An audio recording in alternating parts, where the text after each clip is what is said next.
8h06, muito boa tarde. Estamos no ar com Sala de Redação, neste feriado de 12 de outubro, Nossa Senhora Aparecida, Dia das Crianças. Um dia de muito sol em Porto Alegre, a temperatura é de 26 graus. No programa de hoje, vamos falar muito da dupla Grenal, a vitória do Inter contra o Atlético Paranaense, a derrota do Grêmio para o Santos na Vila Belmiro, e já vem aí a rodada de quarta-feira, tem Grêmio, Botafogo, Sport e Inter. Antes disso, tem um recado importante. Pessoal, a gente tem uma novidade que é muito importante para contar agora. Importante mesmo, porque vai oferecer cuidado para toda a vida. O CCG Saúde... Pois é, Gabardo, boa tarde a todos. Por enquanto a campanha é maravilhosa. Eu te confesso que eu não vi o Inter ontem, né? Porque, aliás, depois, mais tarde, eu quero fazer uma referência a esse negócio das transmissões, mas mais tarde, porque eu acho que isso não está legal. Mas o resultado é o que mais interessa no futebol. Eu que estava acompanhando o Maurício, acompanhando o Manhago, acompanhando vocês todos aí da Gaúcha, o Inter terminou dependendo do Lomba. Por quê? Porque o Inter tá mal escalado, o Inter tá jogando de uma forma equivocada.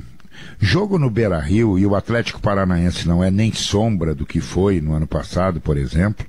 O Inter faz 2-0 e aí vem todo de novo para trás, como acontecia no tempo do Odair Hellmann.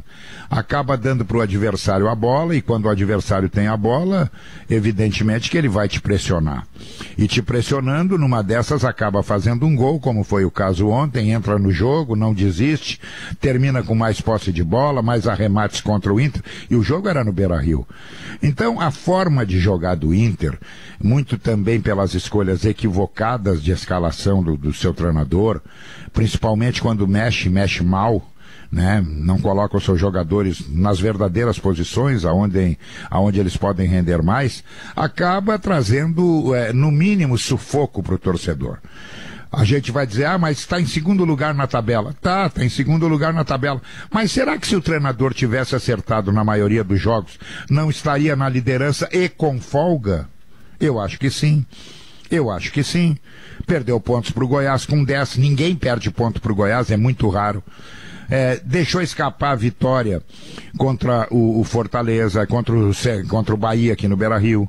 Por quê? Porque vem todo para trás. Então o Inter precisa mudar a mentalidade de enfrentar adversários, principalmente dentro de casa. Isso é missão do Cudê, não é minha. Sim. Diogo Olivier, é isso aí, Diogo? Boa tarde, Gabardo, boa tarde a todos. Com relação assim bom, na verdade a entrevista pós-jogos dos dois técnicos, né? Mas vamos ficar do Renato e do Cudê, mas vamos ficar no Cudê primeiro. Elas acabaram sendo mais hegemônicas do que o jogo em si, né? Porque o Eduardo Cudê, de novo, disse que ele não tem as peças para quando ele perde alguns jogadores fundamentais. E eu acho que em parte ele tem razão, em parte ele não tem razão. É verdade, ele não tem um cara igual o Edenilson para jogar ali pelo lado direito, ele não tem tantas alternativas de drible, de velocidade para jogar no ataque, é verdade. Isso ele tem razão, o grupo do Inter é um grupo reduzido, né? Eu não gosto de usar a expressão curto, assim como quando o Renato lá fala em cascudos, porque parece que a gente está virando um tom oficialista, assim, parece que compra tudo que o treinador diz, e não é isso. De fato o Inter tem um grupo reduzido, mas a gente tem que olhar as escolhas que o Eduardo Cudê faz, que ele tem à disposição. Certo? Então, quando ele escolhe Heitor e deixa o Rodinei na reserva, é um acerto. Ele se deu conta que o Rodinei, a gente sabe até onde ele vai ser devolvido para o Flamengo lá adiante. Né? E quando ele escolhe o Moisés, é um erro. Não vai ter amplitude e qualidade lá pelo lado esquerdo, é por uma escolha. Ele vai ter mais com o Wendel. De fato, ele vai ter. Né?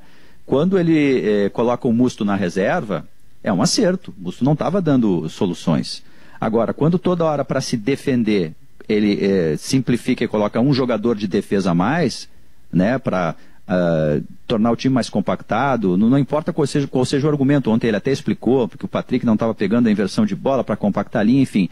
Mas quando ele sempre coloca um jogador a mais para defender, achando que isso faz o time se defender mais, me parece um erro. Ele sempre recorre ao Musto.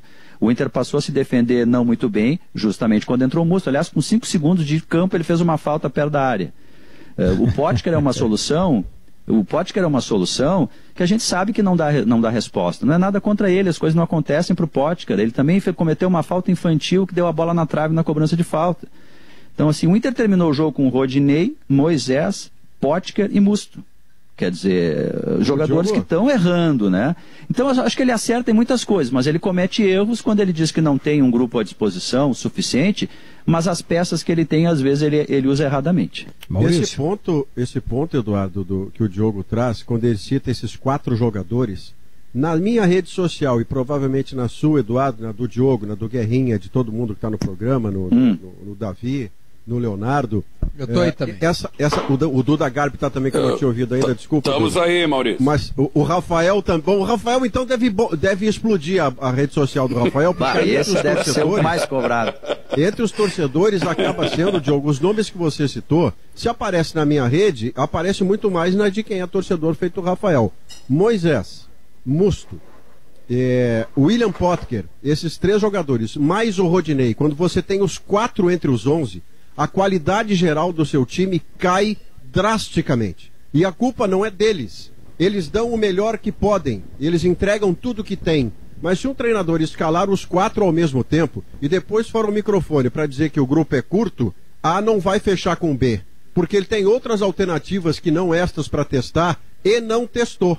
Então são 2 coisas em separado. Primeiro, se o Internacional for campeão brasileiro em 2020, tem que arrumar outro espaço no pátio e botar uma estátua para Eduardo Cudê. Porque o Inter não tem time ou grupo para ser campeão brasileiro. Ao mesmo tempo, parte dessa razão ele perde quando usa reiteradamente jogadores que não lhe dão resposta. Então ele tem razão e parte da razão ele perde. E ainda num terceiro ponto de avaliação é preciso reconhecer um trabalho onde ele é vice-líder do Campeonato Brasileiro, onde ele tem classificação encaminhada para o Libertadores da América. O trabalho dele é bom, mas ele não é excelente, não é regular e parte da crítica que ele faz fica num limite muito perigoso, doutor Eduardo Gabardo, que é você ser comandante de pessoas e o tempo inteiro dizer que essas pessoas não são suficientes para você fazer bem o seu trabalho. Quando vira o fio, os caras dizem assim, ah é? Então tá bom. Agora, parece que todas essas críticas aí até são críticas embasadas que vocês estão fazendo, tal, no rendimento, etc. Só que ele mesmo com esse grupo que a gente sabe que não é o Inter não é a seleção de 70, o Inter não é o Bayern Munique, não é nem o Flamengo e o Palmeiras, vamos dizer assim, né? Mas mesmo assim o Inter está na vice-liderança, né? Então, como é que eu posso dizer? A gente diz assim, não, isso está acontecendo, isso está errado, aquilo está errado, tudo bem, tá? A gente pode achar que está errado e talvez na teoria esteja errado mesmo, só que na prática ele está na vice-liderança. Então não tem como dizer para o Cudê que ele está errando nas suas decisões, né? Mas ele poderia estar na liderança. Ele poderia estar na liderança. E as escolhas equivocadas fizeram perder pontos importantes. Mas todos perdem, né, Guerrinha? Pro Goiás com 10 é muito raro. Geralmente eles ganham do Goiás com 11. Ele tem também, Davi, números que jogam a favor dele, né? O time do Inter é a melhor defesa, tem o melhor ataque. Ele está jogando com as peças que ele tem. Ontem o banco do Inter tinha Moledo, Pedro Henrique, Jussa, o Rodinei, o Wendel, que estava desgastado, que é o titular dele. Para mim está claro que o Heitor e o Wendel são os novos titulares das laterais. Aí tem o Musto, o D'Alessandro, o Yuri, que entrou depois de um longo tempo se recuperando. O Leandro Fernandes, que depois daquela bobagem que ele fez lá em Cali, me parece que ele perdeu o espaço, né? Ele foi para trás da fila. E o Potker, ele joga com as alternativas que tem. Eu até disse no Esportes ao meio-dia, olhando o time do Inter, o Inter é um carro que está acelerando, tá? É um carro com motor 1.5, vamos dizer, está acelerando e as peças estão caindo no meio do caminho, o cara vai remendando. Com as peças que o Inter tem, olha, vice-liderança, tá no encalço do Atlético, tá na frente do Flamengo, eu acho que tem mérito bastante do trabalho do Cudê. Tem muito mérito. Eu vou reconhecer com você, Léo. Time, tem mérito, sim. Né? Eu acho, Maurício, que claro que se tivesse mais alternativas, tem decisões erradas dele, teve decisões erradas, nenhum técnico é perfeito, vão errar, são humanos, mas me parece que a campanha ela está muito acima do que esse grupo do Inter pode dar.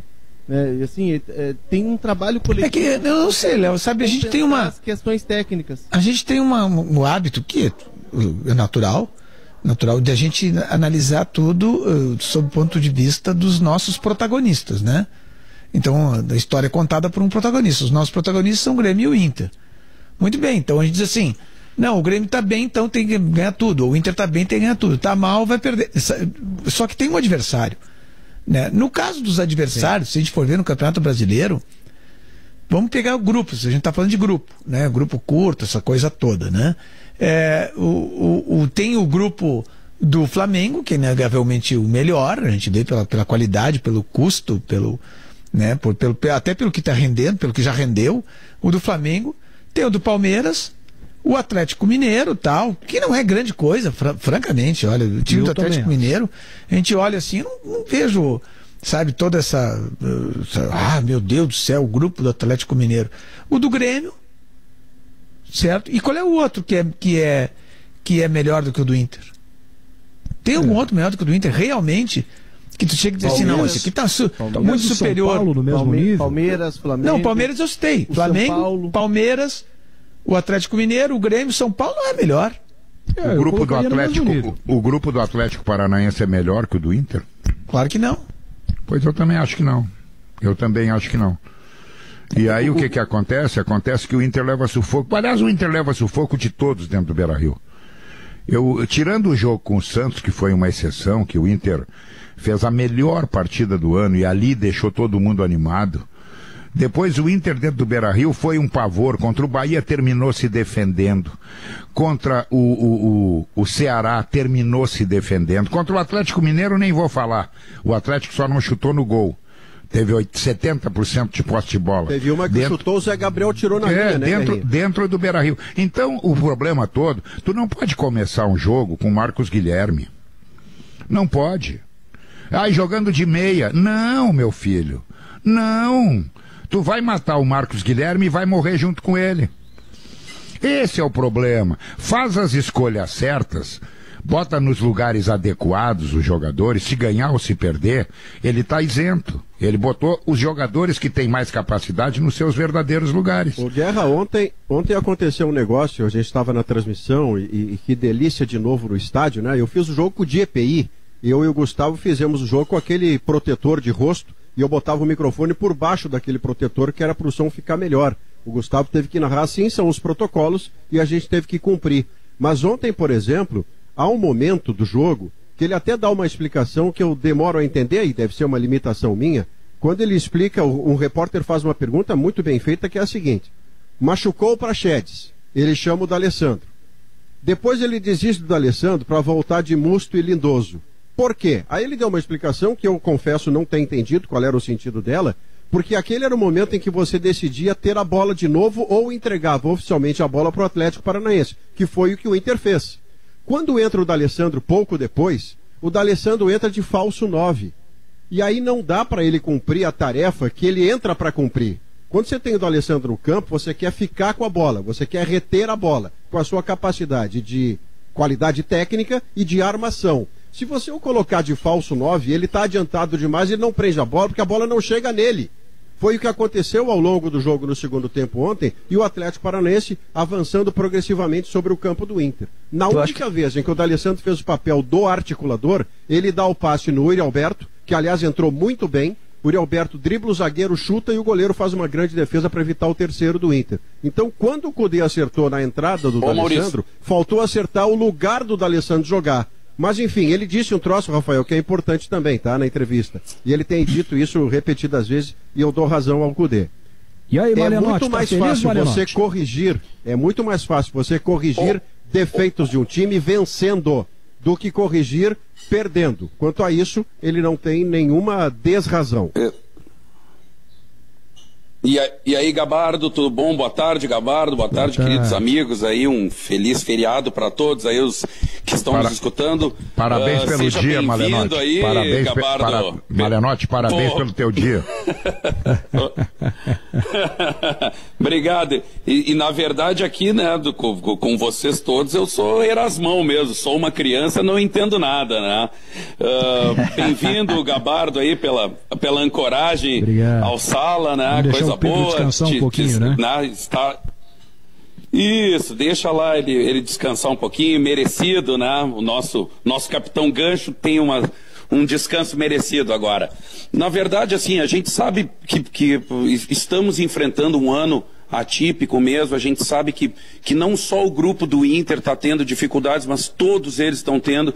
Acredito que os treinamentos não estão sendo feitos de forma efetiva porque não tem tempo para treinar e para jogar, está tudo muito corrido, os jogos estão muito apertados, os campeonatos estão se acumulando agora a partir de setembro, começou já a Libertadores, já vai começar a Copa do Brasil, então a gente está enfrentando esse tipo de problemas. Mas respondendo a tua pergunta, Gabardo, eu estou feliz sim, né? Apesar do futebol não ser o determinante para minha felicidade, nesse assunto eu estou realmente muito feliz porque o Internacional continua nas cabeças mesmo. A gente sabe que por falhas individuais do Moisés e do Rodinei e 2 pontos perdidos para o Palmeiras e 2 pontos perdidos para o Bahia dentro de casa fazem com que esses 4 pontos perdidos em 2 minutos não nos deixem na liderança, né? É aquilo que o Guerrinha vem falando, se as decisões do Cudê fossem acertadas e não equivocadas, a gente poderia estar realmente na liderança ainda, mas, cara, eu tenho que saudar o artilheiro do Brasileirão, eu tenho que saudar a defesa menos vazada, um ataque com efetividade, porém o desempenho ele não é suficientemente produtivo o tempo todo, e isso em função das escolhas, né? E que a gente tem que, né, o torcedor colorado aí já está sabendo que os jogos do Internacional têm sido assim, e a gente tem usado cueca preta para assistir os jogos, porque a cueca branca o contraste vai ser maior, né? Meu Deus, que delícia então de poesia. A gente já sabe que tem que... A gente já sabe que tem que assistir os jogos do Inter de cueca preta, principalmente quando as decisões que o Cudê tomam sempre são voltadas para o Musto, né, como primeira alternativa, e paciência, né? Vamos seguir a vida aí. Pelo menos estou contente de estar no segundo lugar aí. Tô ouvindo mas tem uma mudança aí, ô Gabardo. Oi, desculpa te interromper. É que tem uma mudança aí no discurso do Eduardo Cudê. Não sei se é uma mudança exatamente, mas parece assim que ele vai se dando conta que ele não tem tantos jogadores assim para manter aquela ideia inicial, né? Que foi a ideia para a qual ele foi contratado, de fazer uma ruptura mais forte, assim, de manter muitos jogadores no campo de ataque, finalizar pra caramba, assim, às vezes na casa dos 2 dígitos e muitas finalizações certas, e ter muito mais posse de bola, jogar no chão. E diante dessa impossibilidade, ele abre ali uma vírgula e fala o seu plano B, digamos assim, né? De um jogo mais conservador, de contra-ataque, porque o Inter no tempo ontem, ele fez um jogo de contra-ataque. Ele não tentou, como fala o Sampaoli, por exemplo, Diogo, um Atlético de mais condições, atacar sempre. Ele tá mudando. Diogo, essa história de grupo curto é porque ele não usa alguns meninos da base que estão pedindo passagem.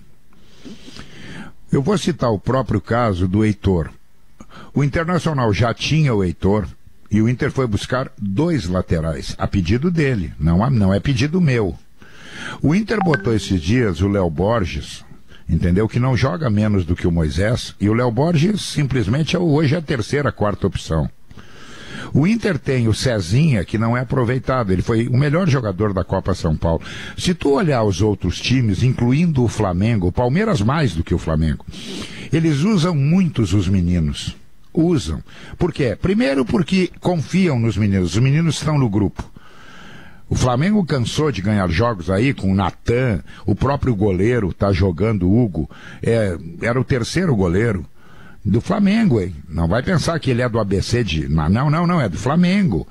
Então, tem que ter a coragem de botar os meninos, dar sequência a eles. Se eles estão no grupo, aproveite. Será que não tem, na base do Internacional, alguém que jogue mais do que o Marcos Guilherme e o Potker? Tem. Evidentemente que tem.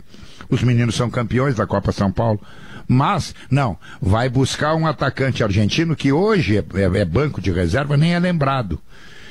Então, isso tudo é falta de aproveitamento. E aí, não cai legal esse negócio, eu tenho o grupo curto. Não, tu tem na tua mão uma base que foi campeã da Copa São Paulo. Que alguns jogadores até saíram por falta de oportunidades, porque sabem que podem render. Aproveite esses meninos. Bota no time. Não tem dinheiro para contratar, como disse o Chaves Barcelos ontem? Bom, então vamos olhar para a nossa base. Nós gastamos muito na base, formamos jogadores, é cheque para o futuro. Não, mas os meninos são tolhidos de atuarem. Quer dizer, o Praxedes joga meio tempo, tira fora. Né? O lateral esquerdo, que foi bem, já sumiu do mapa. Tá errado. O nome que você citou aí, Guerrinha, que é o Cezinha, né? Que foi o camisa 10, Léo, e capitão do time do Inter, do título da Copa São Paulo, e que não vem sendo aproveitado, e acho que até ele não vai ficar, porque o contrato de empréstimo termina no final do ano, ele pertence ao Três Passos e custa R$1 milhão, né? E ele não tá nem treinando com o grupo principal. O que eu recebi de informação, Léo, não sei se acho que você já chegou a tratar esse assunto também, que é uma questão apenas de modelo de jogo, tática, que o Cudê entende que o Cezinha não tem espaço, né? Mas eu sinceramente, eu gostaria de ver esse garoto aí.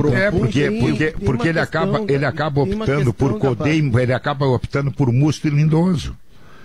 Aí é que está o X da questão. Tem uma opção no caso do Cezinha, que é uma negociação com o Três Passos. O Cezinha, a permanência dele no ano passado já foi de uma renovação de 1 ano.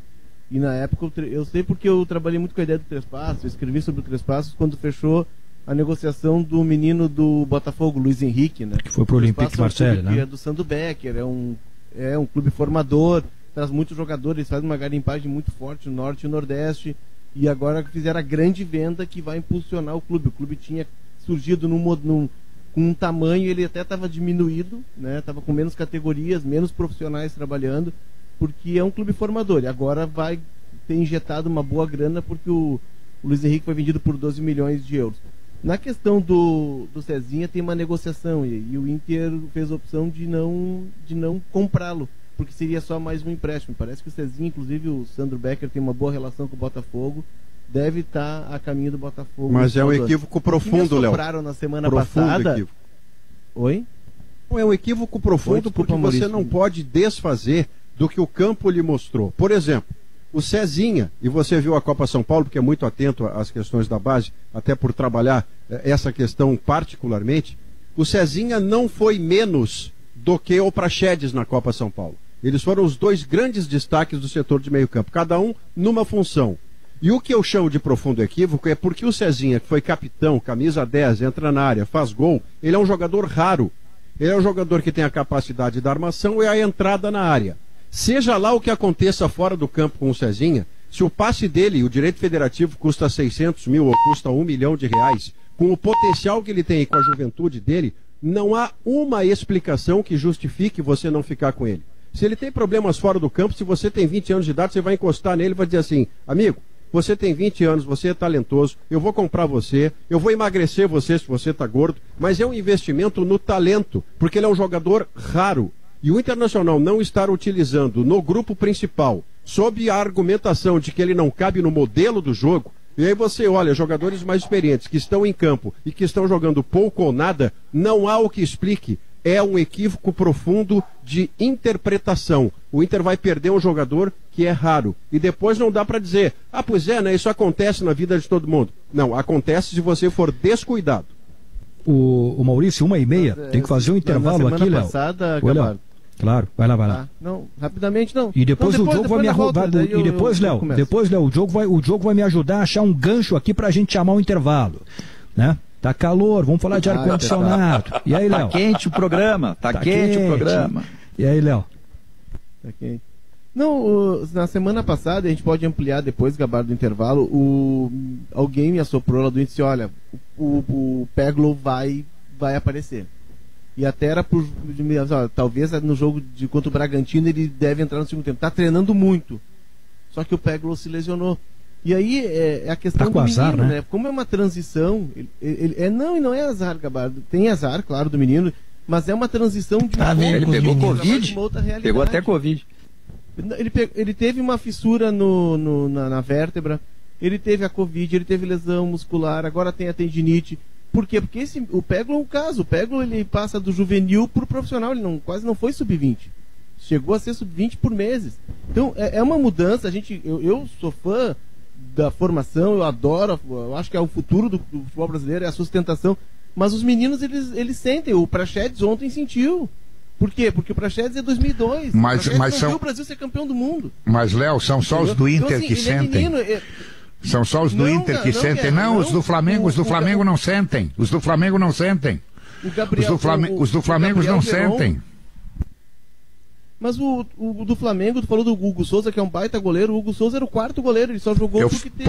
Pois é, e não sentem, não sente. O Natan não sente, o lateral esquerdo não sente. Eles não sentem. O Palmeiras tem aquele moreninho do meio campo que subiu, tem o guri que foi para a seleção. Paula, eles não sentem. Aqui tem que ter o estágio, tu tem que primeiro ir para a praia para tomar sol para depois vir. Não, bota para jogar. O Gabriel bota para jogar. Por exemplo, Guerrinha sábado, o Gabriel Veron sábado, ele sentiu, ele foi substituído, o Luxemburgo trocou, mas é normal, é do menino. E o menino vai te dar uma resposta no longo prazo. Eu acho que tem que apostar nos meninos, eu concordo com vocês. O Praxedes, eu sou fã do Praxedes, acho que vai ser um baita jogador. Mas é tempo. Talvez esse ano ele não deixa o Gabado chamar o intervalo, Léo. Boa, Davi. Boa, Davi. 1h33, depois do intervalo eu quero ouvir o Duda Garbi também sobre a derrota do Grêmio, que não está conseguindo decolar no Campeonato Brasileiro. A gente vai falar sobre isso depois do intervalo. O jogo está esquentando, Diogo. Está calor, Diogo. Então você está procurando um ar-condicionado executado do Grêmio de ontem. O Grêmio perdeu por 2-1 para o Santos. Porque o Grêmio não conseguiu decolar no momento que precisava decolar. O Grêmio tem mais 2 rodadas do Campeonato Brasileiro, os jogos contra Botafogo e São Paulo, e aí depois já tem Libertadores de novo. E aí logo ali na frente já tem Copa do Brasil, ou seja, vai ter preservação de titulares. Eu acho que o Grêmio não conseguiu aproveitar o momento, né, Duda? Então, tem muita coisa para falar, né, Gabardo? Vamos ver se eu consigo ser sucinto o suficiente para todo mundo dar a sua opinião. Primeiro, quando tu começa um jogo e recebe, né, a escalação com Lucas Silva, Tassiano e Robinho, sabe que tu vai sofrer na frente da TV, que vai ser duro o negócio, né? E aí ele segue com o Luiz Fernando pelo lado direito, o PP pelo lado esquerdo e o Diego Souza centralizado. Quando tu vê esse meio campo, tu sabe, tu não vai ter nenhuma chance desse meio campo ter controle de jogo. Aí tu vai recuando um pouco mais, tu vê que o Cortez volta à titularidade, tu tem de um outro lado o Orejuela, que eu acho que entre ele e o Vitor Ferraz ele é titular. Mas primeiro ponto, com esse meio campo tu não vai conseguir ter a bola e tampouco criar, porque esse meio campo ele é inoperante. Eu não estou dizendo que eles são ruins, até que são bons jogadores, de repente a gente tem alguns jogadores de qualidade, tá, mas não fechou. Eles não estão... Vamos dizer que o Robinho não está em boa fase. O Tassiano, que por hora era um jogador negociável, se tornou um titular na frente do Darlan, que ficou no banco, do Maicon, que acabou entrando, e tu vê a qualidade que o Maicon dá na equipe. Então, primeiro, a escalação ela é estranha, né? Para não dizer confusa, para não dizer preocupante. Ela é nesse nível. Depois, tu tem uma entrevista do teu jogador que ela é mais sincera, acho que pode ser mais transparente que o teu treinador, né? Ele reconhece dificuldades, ele reconhece o Maicon na saída do campo. Fez um editorial, líder, né, Duda? Né? É que assim, o que a gente quer ouvir é o que o Maicon falou. Quando ele coloca claramente as dificuldades que todos estão vendo, e eu tenho certeza absoluta que a entrevista do Renato, ela é do microfone para fora. Internamente, é evidente que há cobrança, senão ele não mudaria o estilo de jogo, ele não tentaria mudar, entende? Porque ele sabe que ele não está conseguindo jogar. Então, isso foi positivo, tá? Essa entrevista do Maicon é positiva. Mostra a indignação, mostra que há sinais de, olha, tem um sinal amarelo aceso e sabemos que temos que mudar. E por último, para eu dar espaço, para eu não ficar se palestrando aqui, o Renato falou, se eu não me engano, na 5ª rodada, tem uma entrevista dele, que ele disse assim, eu tô cansado de ver cavalo paraguaio, e pode ter certeza que daqui a uns 10 jogos, ali pela 15ª rodada, o Grêmio vai estar brigando lá em cima por títulos. Quando ele dá essa entrevista, ele abre o precedente pra gente cobrar dele. E o que eu acho, e eu tô dando uma dica, não precisa dar mais esse tipo de entrevista, não precisa mais dizer que o Grêmio vai chegar, que o Grêmio vai lutar, que o Grêmio vai brigar pro título, porque o Grêmio não vai. O Grêmio não vai. É só tu dizer, a verdade e dizer assim, olha só, o Grêmio não vai brigar pelo título. A nossa disputa é meio de tabela, é uma vaga ali na Libertadores e ponto final. A exigência vai ser essa. Agora, enquanto o Renato vai na coletiva e diz assim, o meu grupo é muito bom, eu tenho total confiança, eu sei que isso é externo, mas ele segue dando munição para quem quiser criticar ele, mas bem criticado, porque nesse momento ele merece. A questão do Renato de dizer que o grupo dele é isso, o grupo dele é aquilo, tal, porque ele também participa da montagem do grupo, né? Tempos atrás, eu me lembro que eu critiquei as contratações do Grêmio, ele disse, não, eu que contrato. Sou eu que indico as contratações. Ele disse isso. Não sei se é totalmente verdade isso, se a direção também no não faz... participa, né, Davi? No mínimo ele é uma voz que é ouvida e tem uma votação dentro de uma comissão que contrate, né, do departamento de futebol. Sim. Ele não coloca os jogadores goela abaixo. Ele é parte da Claro, claro. Mas o problema do Grêmio não é quando ele não contrata. O problema do Grêmio é quando contrata. As contratações do Grêmio é o anti-reforço. É quando tu contrata para enfraquecer o time. Entendeu? O jogador chega e enfraquece o time. Por que ele enfraquece o time? Porque tu tem jogadores como... Vamos pegar os jogadores que atuaram ontem, tá? O próprio goleiro, né? O Grêmio não tem nenhum goleiro confiável. Nenhum. Nem o titular, nem os dois reservas. Não são confiáveis, tá? Aí tu tem os dois zagueiros reservas. Tudo bem, Paulo Miranda e David Braz são reservas. Aí tem Robinho, tem o Alisson, que é titular, aí o substituto é o Luiz Fernando, que veio do Botafogo, o Lucas Silva, o Tassiano, em vez de entrar, aí tu tem o Ferreirinha. O Grêmio lutou para renovar com esse Ferreirinha, mas foi um troço, foram 6, 7 meses, e discussão, e entrou na justiça, e pá. Aí entra o Luiz Fernando, e depois entra o Everton genérico, né? E entra o Lucas Silva, e entra o Robinho, e entra o Tassiano. Então, quer dizer, é melhor não contratar. Se tu não tem esses caras, não tem como colocar esses caras. Não estou dizendo que eles sejam ruins, eles são médios. E um time de jogadores médios obtém no máximo resultados médios. A não ser que seja assim, espetacularmente bem treinado, todo mundo entenda exatamente em que lugar tem que ficar e jogue com uma vontade acima da média. Só se for assim, senão não vai conseguir. Senão não vai conseguir. Então, já tem na base, né? No mínimo. Sim, pois é. Então tu pega aqui, tu tem ali o Ferreirinha, tu tem o Elias, tu tem o Guilherme Azevedo, tu tem o Darlan mesmo, tu tem o Rodrigues e outros tantos que tu pode apostar nesses gurias, aposta nesses. Tu não sabe o que vai dar com esses gurias, mas tu sabe o que vai dar com esses que foram contratados. O próprio Lucas Araújo, eu não sei se ele não joga bem, porque de verdade, eu só não jogo da base na turma dele ali.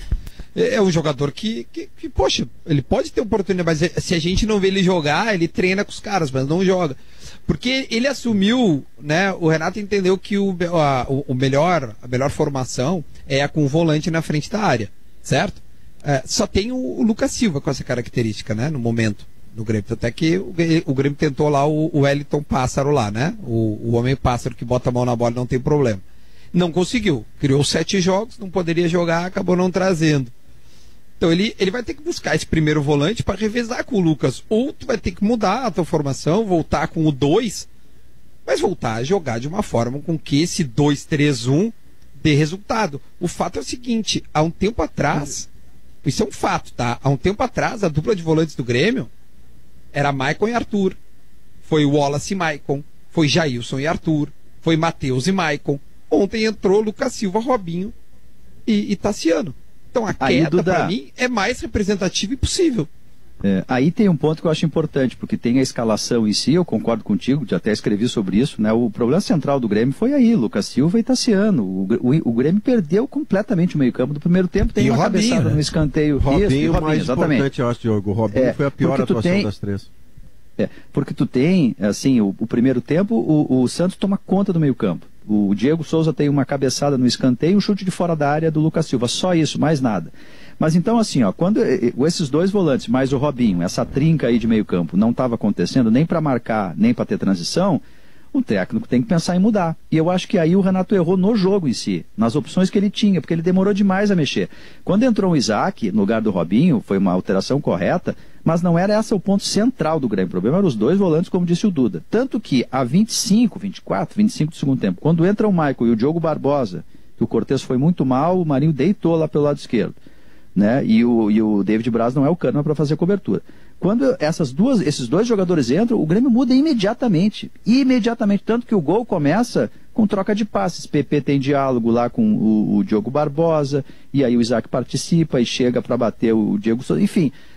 Então o Renato demorou para mexer, assim. Ele pode ter errado na escalação, inclusive acho que errou.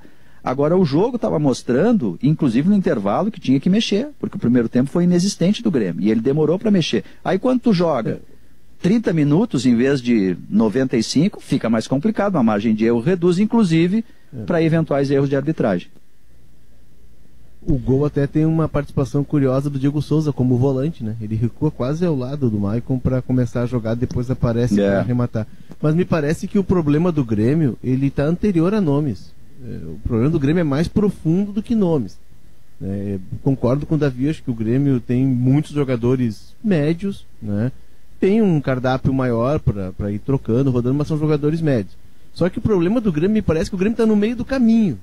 O Grêmio abandonou aquela ideia até porque não conseguia mais aplicar do jogo apoiado, do jogo com a bola trabalhada, envolver. O Grêmio se defendia com a bola, o Guerrinha fala muito isso, o Grêmio se defendia com a bola, né? Por quê? Porque tem a bola do dito ritmo do jogo.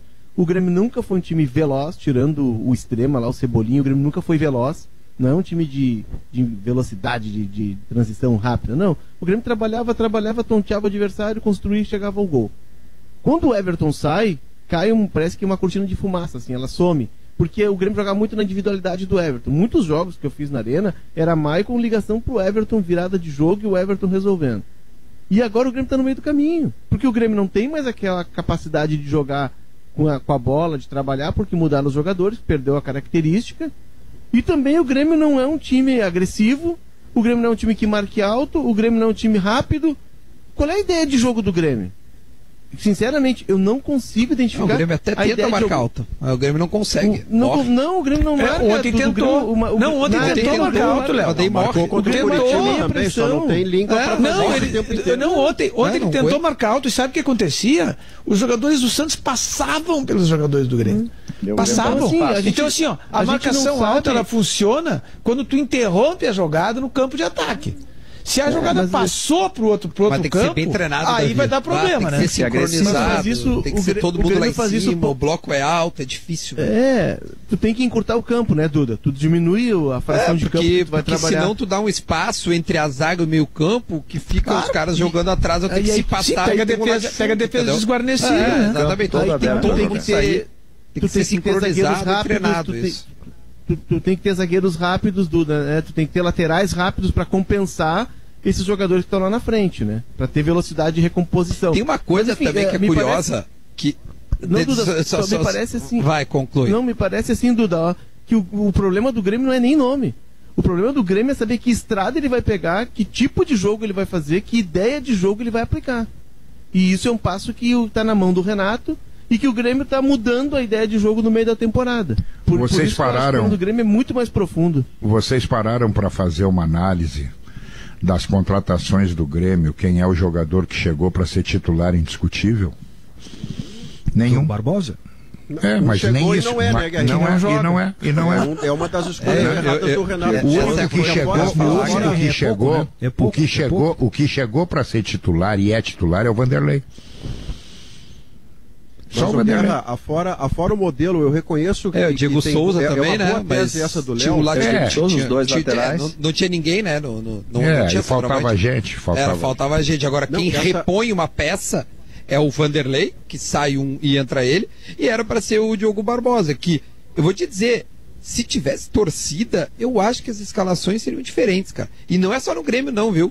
Eu acho que esse negócio de não ter torcida, o treinador se dá o luxo de realmente fazer o que ele pensa, independente da opinião da torcida, não é que a torcida escale o time, mas a torcida demonstra a sua insatisfação ali, no estádio, vaiando, ela torna o ambiente insustentável. Exatamente. E a escalação do Cortez, cara, eu não tenho nada, absolutamente nada contra o Cortez, quero só deixar bem claro isso, nada contra o Cortez, eu acho que ele é um cara que está há 3 anos... ele tá 3 anos como titular, é o cara, eu acho que, ele prestou serviço, agora tá na hora dele dar uma oportunidade pro outro jogador, que é o Diogo Barbosa do caso. Né? É um cara sensacional. Agora, sensacional se mesmo. tem torcida, eu duvido que ele tenha essa sequência que ele tá tendo, cara. Não, assim, é um cara sensacional que tá em uma fase, tá? Tá em uma fase. Às vezes acontece isso, às vezes é um momento da vida do sujeito, sabe-se lá. Mas o fato é o seguinte, ó, é que se formou uma crença no Grêmio de que quando joga o Orejuela, tem que jogar o Cortez. Tem razão. Quando joga o Victor Ferraz, aí joga o Diogo Barbosa. Por que isso? Que lei porque um fica e o outro sai, porque o Cortez é mais marcador, mas ontem o Cortez falhou na marcação. Porque o Marinho fez o que queria, o que bem entendeu lá por aquele lado direito lá. Tá caindo o argumento que ele tinha, né, Davi? Que parece, são duas coisas, tá, em paralelo. A tese do Léo faz sentido da crise de identidade do Grêmio sobre para que caminho ir como modelo de jogo, tá? Mas em paralelo a isso, quando o treinador faz escolhas que são equivocadas, e aí não é só Cudê, não é só Renato, é qualquer treinador, qualquer gestor. Ontem, por exemplo, ele tem 2 erros na defesa que são fatais. Primeiro, a escalação do Cortez e não do Diogo Barbosa, porque diz respeito ao que o campo lhe falou. O campo lhe disse, o Diogo é titular. E o erro do Paulo Miranda é que o Paulo Miranda é reserva do Jeromel. O David Braz é reserva do Kahneman, historicamente. Por que o Paulo Miranda joga todo o primeiro tempo do lado esquerdo, onde ele fica torto, onde ele não consegue jogar, e fez um primeiro tempo muito ruim, não só pelo pênalti, ele faz faltas inocentes, ele fica fora do lugar, mas então ele está escalado no lugar onde ele não é usual. Ele é da direita, foi escalado na esquerda por quê? Para cobrir o Cortez com o Marinho, mas o Marinho engoliu os dois. Então, afora o modelo de jogo que está na crise de identidade citada pelo Léo, há escolhas que o Renato anda fazendo, e aí a gente pode ir para o meio-campo, onde Tassiano e Robinho juntos deram uma resposta que não dá um jogador, os dois somados não viraram um jogador. Então o Renato, antes de falar lá do VAR, do pênalti, do não sei o que é direito dele, só que a derrota dele não passa por aí. A derrota dele não é esse caminho, é que o time dele jogou mal de novo, em parte pelas escolhas que ele fez. Ele até, Maurício, disse no final do jogo que o Grêmio teve a bola para empatar com o Maicon, um chute no final, um chute fora da área, uma bela defesa do goleiro. Ele só esquece que antes disso, o Grêmio levou bola na trave, bola no travessão, o Vanderlei teve que se virar, né? Então, seria o Santos, injusto o empate. O Santos foi melhor do que o Grêmio. O Santos foi melhor. 1h50, e como faz falta o Jean-Pierre, hein? Tem que voltar logo o Jean-Pierre. Já deu o teste negativo para a Covid, depois do teste positivo, agora é só recuperar a parte física. Acho que durante a semana ele pode ter alguma possibilidade. Tem que fazer um intervalo depois, tem outros assuntos para a gente tratar. Lisca recusou o Cruzeiro, Filipão não deixa eu me esquecer de falar sobre as transmissões que ontem ninguém conseguiu ver. Vamos falar também, Guerrinha. E o Wagner Mancini, novo técnico do Corinthians. Daqui a pouco a gente vai falar sobre isso. E o vexame do Mano. Que coisa feia. E o Robinho contratado. Também. Olha, tem muita coisa para depois do intervalo, hein? Fida, sólida por natureza. Tintas Kirin, a tinta gaúcha. Mamma Mia, galeto Mamma Mia, sabor, este é o segredo. E LG, leite gaúcho, tradição e qualidade desde 1950. 2h05 de volta com Sala de Redação. Neste feriado de segunda-feira, chegou o Gimo Álcool. Quero começar com a situação do Cruzeiro, que empatou contra ontem, domingo, contra o Oeste, Lanterna, da Série B do Campeonato Brasileiro. E ouviu o não do Lisca, Eduardo, é isso? Ouvi um não do Lisca. O Cruzeiro, só para situar aqui, Maurício, estou abrindo aqui a tabela. O Cruzeiro é o 19º colocado, é o vice-lanterna com 12 pontos. Olha, a situação no começo da Série B, quando... E jogos a mais, não tem, o Gabardo? Desculpa te interromper. Acho que ele tem um jogo a mais também, né?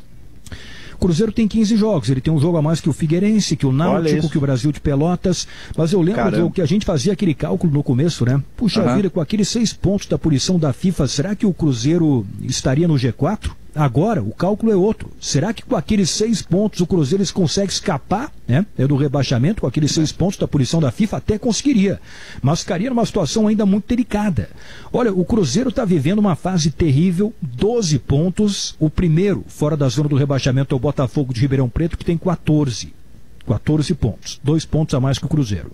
O Cruzeiro demitiu o Ney Franco, fez proposta para o Lisca, do América Mineiro, que é terceiro colocado na Série B. O Lisca recusou. E o nome do Filipão foi colocado para debate também, e houve um contato com ele. A informação de agora, é da Rádio Itatiaia, é que o Filipão recusou também o convite do Cruzeiro. O Filipão tem história no Cruzeiro, foi campeão pelo Cruzeiro.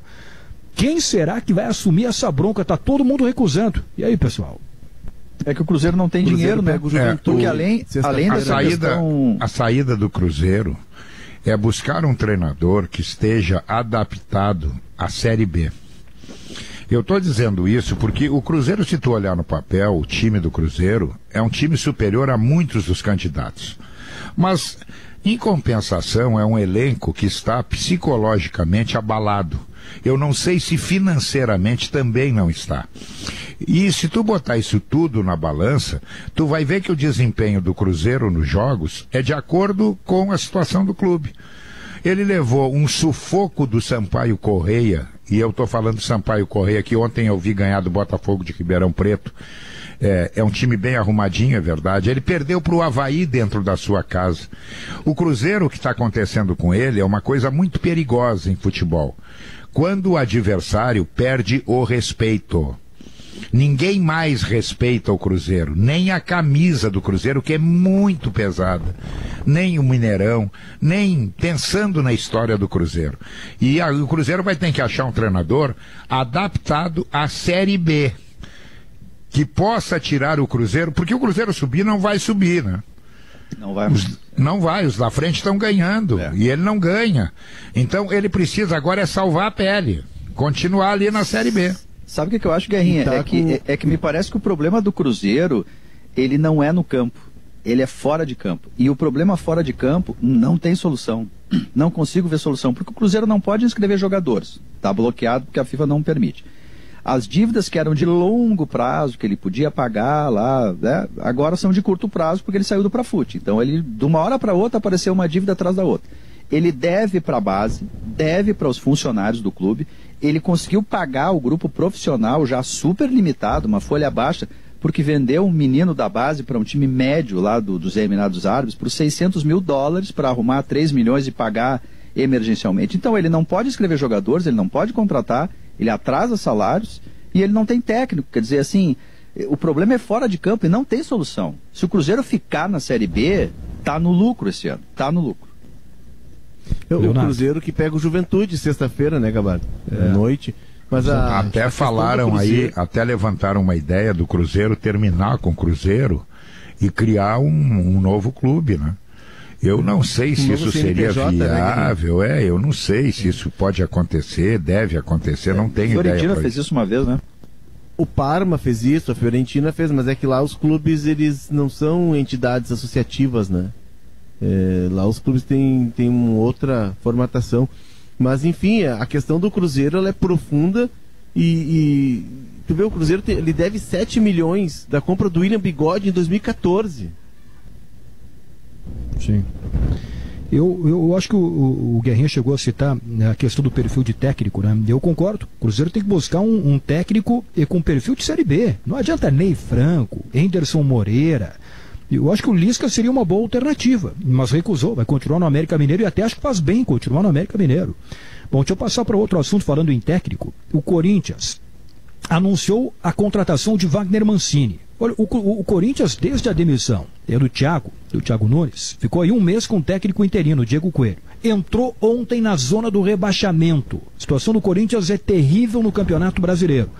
E anunciou o Wagner Mancini. Falando em perfil de técnico, também não me parece ser um perfil adequado para tirar o Corinthians dessa situação. Mas ao mesmo tempo, Eduardo, se você se colocar no lugar do Mancini, que é um exercício bom da gente fazer, né? A decisão que o Mancini toma é o seguinte: ele está instalado confortavelmente no Atlético Goianiense, porque se ele mantivesse até o final do ano o Atlético Goianiense fora da zona do rebaixamento, portanto se mantido na Série A, o trabalho do Mancini já seria elogiado por isso, porque o Goianiense tem muito menos potencial de investimento e teria ficado na Série A. O Mancini teria aplausos de pé por conta disso. Mas o que o Mancini parece estar pensando? Eu não posso deixar passar o tal do cavalo encilhado na nossa linguagem gauchesca aqui, porque, em tese, é mais fácil, com o elenco que o Corinthians tem, eu evitar o rebaixamento do Corinthians e, com isso, eu já serei consagrado pela torcida, que está assustada em cair de novo. E se você olhar o elenco do Atlético Goianiense e o elenco do Corinthians, o do Corinthians é melhor. Então o Mancini parece estar tomando essa decisão, afora o caminhão de dinheiro que devem ter prometido para ele, porque o Corinthians tem um holofote imenso sobre ele e a missão é relativamente serena de cumprir. O Corinthians recém entrou na zona do rebaixamento, mas tem um time melhor do que grande parte da segunda página da tabela para ficar lá em nono, 12º e não no Z4. Se eu fosse o Mancini, eu provavelmente, com o dinheiro que entra, com o holofote que eu vou ter e o tamanho da missão, eu também toparia o desafio Corinthians a essa altura. Eu vi o Cruzeiro, eu vi o Corinthians ontem. O Corinthians perdeu para um time com 10. Com 10. O Ceará teve um jogador expulso e o Corinthians conseguiu perder o jogo. É um time todo atrapalhado. Outra coisa que está acontecendo no futebol brasileiro nesse final de semana, vocês estão vendo as lambanças que os goleiros estão fazendo ao terem que jogar com os pés? Sim. Ontem o Cássio cometeu um pênalti, o Jean, goleiro do Atlético Goianense, foi tentar sair jogando, saiu mal, entregou a bola no pé do Claudinho, o gol do Bragantino. Olha, os treinadores de goleiro... os treinadores de goleiro vão ter que agilizar uma coisa. Chegou no goleiro, atira pra frente. Porque se fizer o goleiro criar nele uma habilidade, os times vão sofrer. Olha, tá dando lambança em cima de lambança. Esses grandes times do Brasil aí, como o Corinthians, o próprio Grêmio, que estão desarticulados, porque a gente vê que são times desarticulados, né? Eles têm a sorte nesse ano que tem muito time ruim. Muito time ruim. A quantidade de times que tem, que são candidatos ao rebaixamento, ela é enorme. Muito mais do que em outros anos. Essa é a sorte, porque senão não iam conseguir se erguer. Porque o time grande, quando começa assim, eu estou falando dos dois, Grêmio e Corinthians, tem outros, né? Mas esses dois principalmente, eles vão ladeira abaixo. Essa história arrogante, assim, de que não, eu tenho certeza que tudo vai dar certo. Por que tudo vai dar certo? Por que o time vai começar a vencer?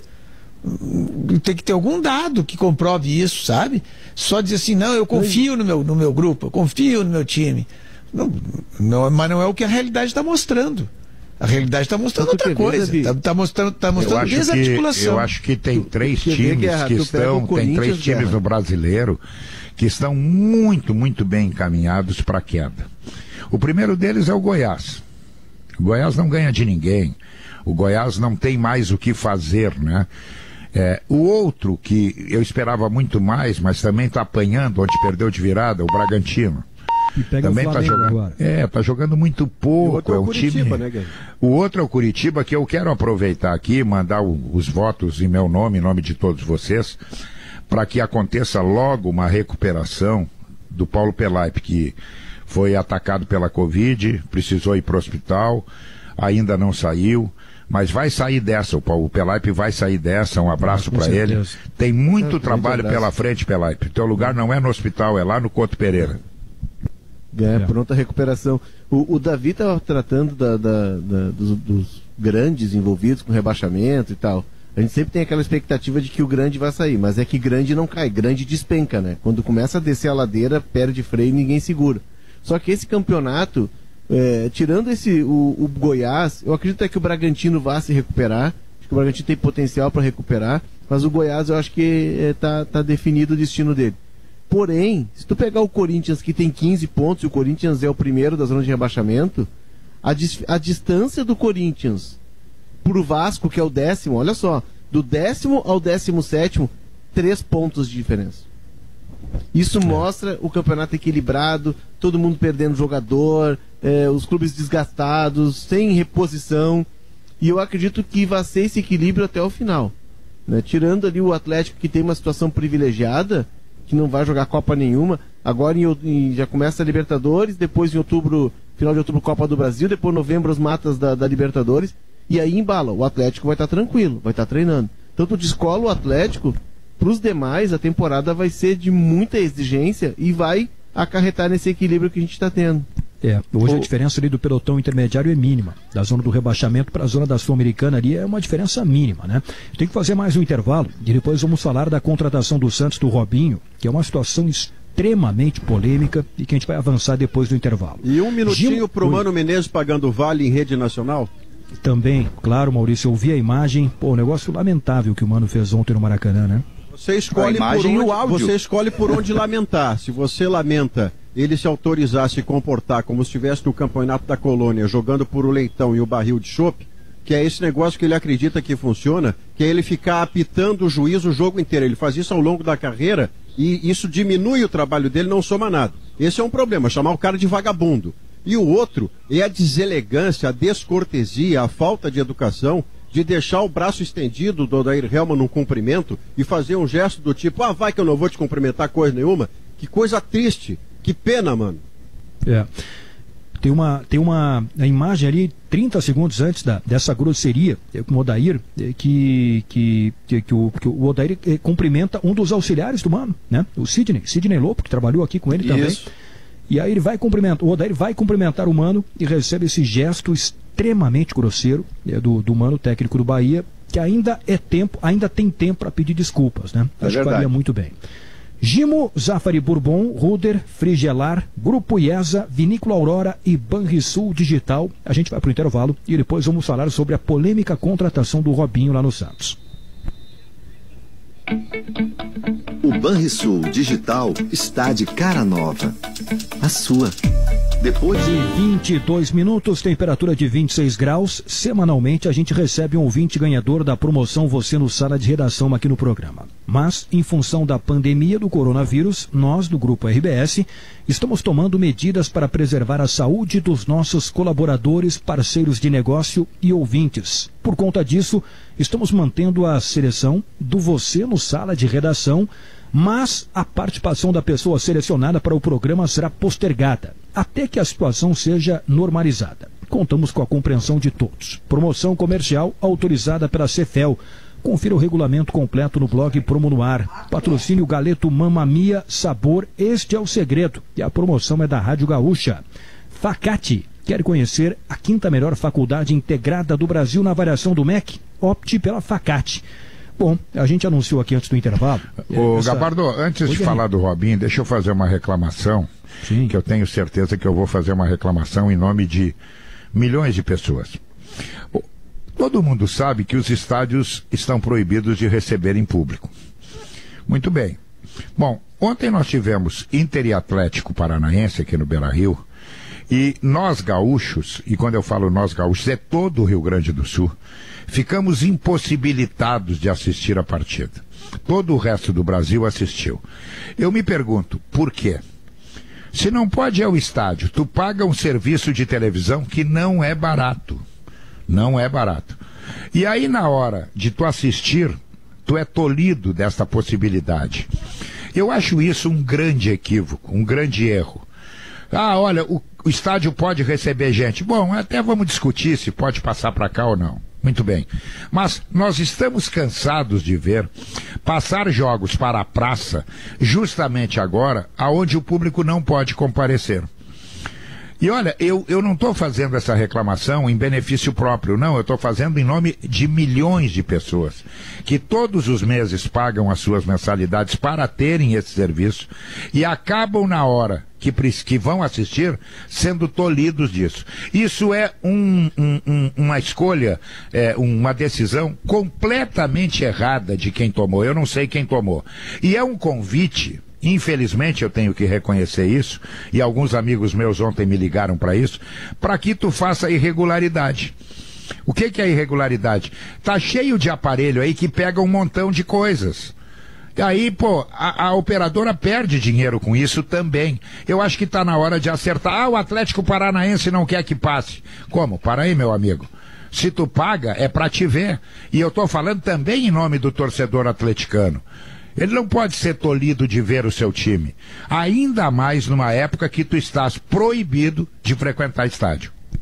O argumento aquele, né, de não passar o jogo para a praça sempre foi para não tirar o público do estádio, né? O que não faz sentido agora porque não tem público no estádio, né? Bom, 2h25. O Santos anunciou a contratação do Robinho e esse é um assunto que ganhou corpo aí no noticiário. E provocou uma polêmica muito grande porque o Robinho tem uma condenação por estupro quando jogava no Milan, da Itália. Isso foi em 2013. É uma condenação em primeira instância, a 9 anos de prisão por crime de estupro. Ainda cabe recurso, né? Agora está na segunda instância, mas a polêmica está criada. Qual é a opinião de vocês? É uma contratação errada do Santos, do ponto de vista ético? Esta contratação não deveria ser feita? O que vocês pensam sobre o assunto? Ficha 1, acho que não deveria ter sido feita. Em que pese o Robinho poder provar sua inocência na discussão em segunda instância, terceira instância, enfim, tem um ponto que é fundamental aí. Se fosse uma condenação numa ditadura assumida, como a Coreia do Norte, por exemplo, ou numa ditadura disfarçada, como a Venezuela, onde a gente não pode confiar no sistema judiciário, é uma coisa. Outra é uma condenação, em primeira instância, num Estado democrático de direito, como é a Itália. Houve a condenação. O que quer dizer o Estado democrático de direito na questão do judiciário aí? Houve uma investigação, houve coleta de provas, houve contraditório, né, houve amplo espaço para defesa, e ele foi condenado. Então a mensagem que o Santos passa contratando o Robinho nesse momento, inclusive um clube que tem um discurso, né, contra o preconceito, de entender o espaço da mulher no futebol, no esporte, eu acho que é muito ruim, acho que é um erro contratar o Robinho nesse momento. O que eu fico em dúvida aí nesse caso é o seguinte, bom, tem também, o Robinho está apelando, né? Na Itália são 2 instâncias, ele foi condenado na primeira instância, é diferente do Brasil, é uma instância colegiada, não é um juiz só, mas ele está apelando, né? Então tem, pela legislação brasileira, a gente vê um monte de condenados no Brasil, aqui tem presunção de inocência e tal, e tem uma série de gente condenada aí por vários tipos de crimes, estão soltos no Brasil, condenados em segunda instância, né? Em terceira instância, estão soltos porque tem a presunção da inocência. Bom, se ele for condenado na Itália na segunda instância, ainda não tem prazo para o julgamento dele, ele teria que cumprir 9 anos de prisão. Daí eu não sei como é que seria. Extradição. Não tem extradição. O Brasil não extradita assim, né? Bom, tá. Vamos supor que ele fosse para a Itália ou fosse para um país em que o extraditasse, ele cumpriria a pena. Eu fico em dúvida aí. Eu não sei. E aí eu estou dizendo, fico em dúvida mesmo sobre o que é o certo nesse caso. Um cara que é condenado e que cumpre pena, vamos supor que ele tivesse cumprido a pena, tá? Depois ele não deve mais trabalhar na sua profissão? É o caso do Bruno, goleiro, né? Pois o Bruno é um exemplo. Ele foi condenado, cumpriu a pena. Ele não pode mais jogar por causa do tipo de crime. Eu fico nessa dúvida. Porque... Né, Davi? O que é? O Bruno teria cometido um crime hediondo, né? Bom, eu não sei. É um questionamento que eu faço. O fato do crime ser hediondo, ou ser, claro que a gente assim, rejeita de todas as formas esse tipo de crime, tanto do Bruno quanto o do Robinho, se for confirmado mesmo que ele o cometeu, certo? Estupro, assassinato, corrupção, etc. Mas o que eu quero saber é o seguinte, um time de futebol então não deve contratar um cara que tenha sido condenado antes? É uma coisa errada? Eu fico em dúvida. Eu tenho uma outra dúvida nesse caso aí, sabe qual é a dúvida? Que o clube de futebol, Guerra, tem uma questão que para mim ela é central nisso. Eu também já me questionei muito em relação a isso que o Davi disse, né? Na época do Bruno, eu pensei, aquela coisa da reinserção, mas o Bruno cometeu um crime hediondo. O Robinho é acusado de estupro. Olha só, estupro não é... É um crime gravíssimo. Sim, como foram o Cuca, por exemplo, o Cuca foi acusado de estupro, né? Ele não tem só acusação, ele tem uma condenação. O problema aí é a condenação. O Bruno sim, eu tô só citando os Robinho, exemplos que a gente está trabalhando. O Robinho tem condenação. O Robinho é acusado de estupro e tal, né? E tem uma condenação em primeira instância. A questão toda, Maurício, o que me incomoda é que os clubes parecem não se dar conta dos vetores que eles são, da caixa amplificadora que eles são, da mensagem que eles precisam passar para a sociedade. E os clubes, por serem entidades associativas, muitas vezes eles não se dão conta disso e não percebem que isso fere a imagem deles, que isso arranha a imagem. Olha aqui, o Cuca não foi condenado por estupro? Eu não sei se foi condenado. Eu acho que foi condenado lá na Suíça. Foi condenado, ele foi preso, não chegou a ser julgado e o Cacalo conseguiu liberá-lo da Suíça, mas que eu saiba a época acabaram condenando o Cacalo. Não, mas aqui, o Cuca, eu não sei qual foi o desfecho. Eu não sei qual foi o desfecho legal do caso, tá? Mas será que o Cuca não foi condenado? Eu tô falando do Cuca, que é o mais notório. Foram 4 jogadores do Grêmio na época, né? Eu só tenho uma pergunta antes de tu terminar, Gabardo. Com a grana que tem, com a fama que tem, o Robinho precisa estupro? Isso aí não tem cabimento, né? Tem cabimento. Olha, eu acho que esse ponto que o Leonardo colocou aí, ele é importante também, né? Qual é o exemplo que os clubes de futebol querem passar para a sociedade, né? O Santos tem torcedoras, né, Eduardo? O que está pegando especialmente é que as torcedoras do Santos, não estou falando das torcedoras dos outros clubes, eu estou falando das torcedoras do Santos.